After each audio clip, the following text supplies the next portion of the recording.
यदि राज्य नहीं भी करवाना चाह रहे हो ना, तो सुप्रीम कोर्ट उन्हें बता रहा है। सुप्रीम कोर्ट को ज़्यादा चिंता हो रही है देश की सरकारें कैसे चलेंगी, क्या होगा, और आरक्षण की ज़्यादा चिंता, सबसे ज़्यादा आरक्षण की सुप्रीम कोर्ट का। सुप्रीम कोर्ट में आरक्षण क्यों नहीं है, हाई कोर्ट में आरक्षण क्यों नहीं है? कल जो जजमेंट दिया है वो बिल्कुल एससी विरोधी है कि ये केवल एससीओ को दबाने की बात है, एससीओ के डेवलपमेंट को रोकने की बात है, एससीओ में फूट डालने की बात है, एससीओ में जातियों में सब कास्ट यानी कास्ट में सब कास्ट बनाने की बात है, एक भाई को दूसरे भाई से अलग करने की बात है। किसी भी देश में जहां लोकतंत्र है वहां कोई भी जजों की भर्ती नहीं करती।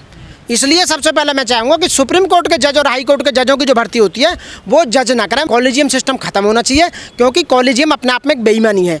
यानी कि जो आज की डेट में चीफ जस्टिस है DY चंद्रचूड़, उनका दादा भी चीफ जस्टिस रहा, उनका पिताजी भी चीफ जस्टिस रहा, और वो भी चीफ जस्टिस है, और उनका बेटा भी चीफ जस्टिस होगा। ये क्या है भाई? ये तो बिल्कुल सरासर गलत है, ये बिल्कुल बायस है, गलत है, बेईमानी है, निखालस। बाबा साहब के दिए हुए रिजर्वेशन को पढ़कर जो लोग ऊपर आए और जो जज बने, वकील बने, या IPS IAS और भी जो प्रोफेसर बने, तो वो जो पीढ़ी बन के आई है तो वो आप लोगों को पच नहीं रही है। सुप्रीम कोर्ट का जो जजमेंट है वो बिल्कुल सरासर गलत है, वो जातियों को बांटने का है। SC जाति आज तक 75 साल में उस लेवल पर नहीं आई कि आप उस जाति को क्रीमी लेयर में बांटा जाए। जो काम सरकार नहीं करती है वो सुप्रीम कोर्ट के द्वारा कराए जाते हैं। और सुप्रीम कोर्ट से मैं कहना चाहूँगा कि आपने ऐसा रूल तो आज तक नहीं करा। ये देश की जो भूमि है, जो एग्रीकल्चर लैंड है, वो गरीब लोगों को पट्टे क्यों नहीं दिए गए आज तक? 10-10 बीघा 20-20 बीघा के पट्टे क्यों नहीं दिए गए? उन्हें मकान क्यों नहीं दिए गए? उनके बच्चों को आज तक एजुकेशन क्यों नहीं दी गई? और ये जितने भी आपने प्राइवेटाइजेशन किया है इसको क्यों नहीं रोका गया? प्राइवेट में आपने रिजर्वेशन करो पहले। प्राइवेट जितनी संस्थान हैं, जितनी फैक्ट्रियां हैं, जितने उद्योग धंधे हैं, जितने प्राइवेट धंधे हैं, उनमें आप सबसे पहले रिजर्वेशन लागू करो। जब रिजर्वेशन उसमें लागू करने के बाद फिर आप क्रीमी लेयर लेके आइए। मैं ये कह रहा हूँ कि अभी तो हमारे लोगों को बांटने की बात कर रहे हैं। जो वाल्मीकि समाज है वो जाटव समाज से नफरत करता है।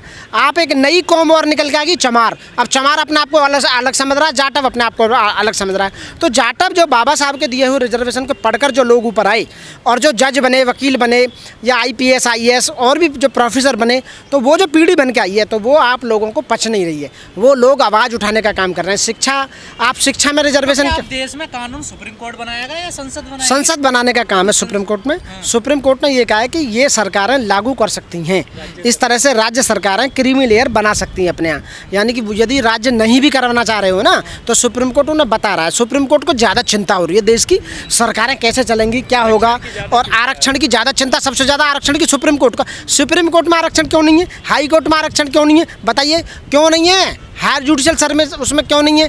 आप आरक्षण की बात करते हैं, आरक्षण तो आपने ख़त्म कर दिया, धीरे धीरे प्राइवेटाइजेशन कर दिया। प्राइवेटाइजेशन के अंदर आप रिजर्वेशन करें तो हम मानते भी हैं क्रीमी लेयर। संविधान पे हमला है, ये बिल्कुल संविधान का वायलेशन है। सुप्रीम कोर्ट वायलेशन कर रहा है। 7 जजों की जो पीठ ने कल जो जजमेंट दिया है वो बिल्कुल SC विरोधी है, वो देश की बिल्कुल एकता के विरोधी है, संप्रभुता के विरोधी है। वो SCO में ही जाति बांट दी जाएगी। जब एक SC में से ही लोगों को, कुछ लोगों को क्रीमी लेयर, यानी कि एक भाई को क्रीमी लेयर बना दिया जाएगा। कोई अध्यादेश वगैरह लाएगी ना, सरकार लेके आएगी। सरकार को कानून बनाने की पावर है, ये जरूरी तो हो रही है। सरकार सुप्रीम कोर्ट की बात माने, वो गाइडलाइंस जारी करेंगे कि वो जारी कर सकता नहीं कर सकता। यदि BSP की सरकार आई तो BSP की सरकार तो 100% काम करेगी, क्रीमी लेयर बिल्कुल नहीं लेके आएगी। और सुप्रीम कोर्ट को इस तरह के जजमेंट नहीं देने चाहिए, नहीं देने चाहिए इस तरह के जजमेंट। आरक्षण का मामला काफी लंबे समय से वो बिल्कुल लंबित है, प्रमोशन में आरक्षण का मामला।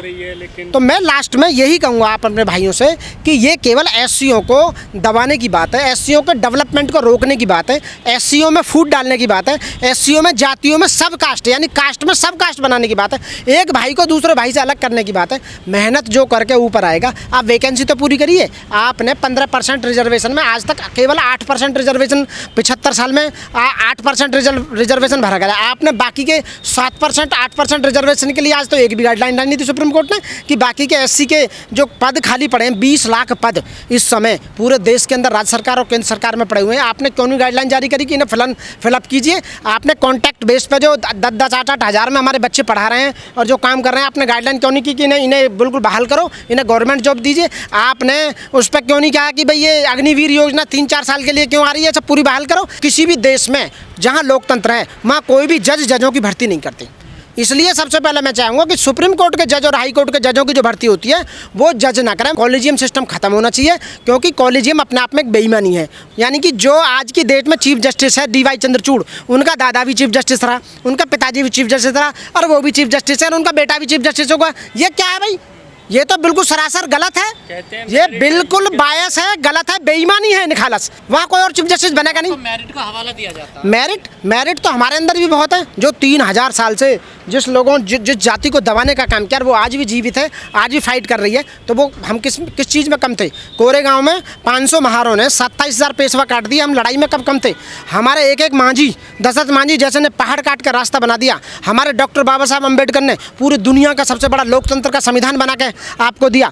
तो और हमारे महर्षि वाल्मीकि जी ने रामायण बना कर लिखी। तो मैं ये कह रहा हूँ, हमारे जो लोग हैं वो किस चीज़ में कम है? किसी भी चीज़ में कम नहीं है। मैं ये कहूँगा, आप केवल अंगूठा काटने का काम कर रहे हैं। आप जो है डायरेक्ट अंगूठा नहीं काट रहे, आप जो है आप द्रोणाचार्य की तरह एससीओ का अंगूठा काटने का काम कर रहे हैं, ताकि वे पढ़ने लिखने के बाद भी नौकरी ना ले सकें। इसलिए ये कल का जो जजमेंट है वो पलटना चाहिए, उसे खुद पर रिव्यू करना चाहिए और उसे बंद किया जाना चाहिए। गलत है बिल्कुल। साथियों, सुप्रीम कोर्ट ने कल जजमेंट सुनाया है कि कोटे में कोटा होना चाहिए एससीओ में ही, यानी कि पूरे देश की राजनीति एससीओ को ऊपर ही चल रही है इस समय, क्योंकि ऑलरेडी संविधान में भी कम से कम 30 अमेंडमेंट रिजर्वेशन के ऊपर अब तक हो चुके हैं। उसके ऊपर सुप्रीम कोर्ट आए दिन कुछ ना कुछ इस तरह के जजमेंट देते रहता है। मैं ये कहूँगा कि उन 7 जजों में जो हमारे चीफ जस्टिस हैं DY चंद्रचूड़ जी, मैं सबसे पहले ये कहूँगा कि सुप्रीम कोर्ट में ही क्यों इस तरह का कोटा है कि DY चंद्रचूड़ जी के जो दादा थे वो चीफ जस्टिस ऑफ इंडिया रहे, उनके जो फादर थे वो चीफ जस्टिस ऑफ इंडिया रहे, और वो भी चीफ जस्टिस ऑफ इंडिया हैं।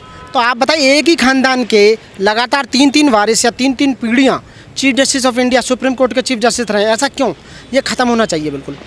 आप बताइए, आपके लिए कॉलेजियम सिस्टम को तोड़कर NJCP बनाया जाता, नेशनल जुडिशल अपॉइंटमेंट कमीशन जब सरकार के द्वारा गठित किया जाता है, बनाया जाता है, और वो भी संविधान के आर्टिकल 124A अमेंड की गई, उसको तुमने नल एंड वॉइड कर दिया। वो आपने गलत किया। इसका मतलब है कि जुडिशरी जो जजमेंट दे रही है वो बिल्कुल गलत दे रही है, वो वेलफेयर के खिलाफ है। अभी तो देश के 75 साल हुए हैं आज़ाद हुए, और 75 साल में पूरा संविधान पूरी तरह से लागू नहीं हो पाया। अभी हमारा बैकलॉग जो खाली पड़ा है आज तक वो नहीं भर पाया। हमारा जो रिजर्वेशन है एससीओ का वो आज तक पूरा नहीं हो पाया।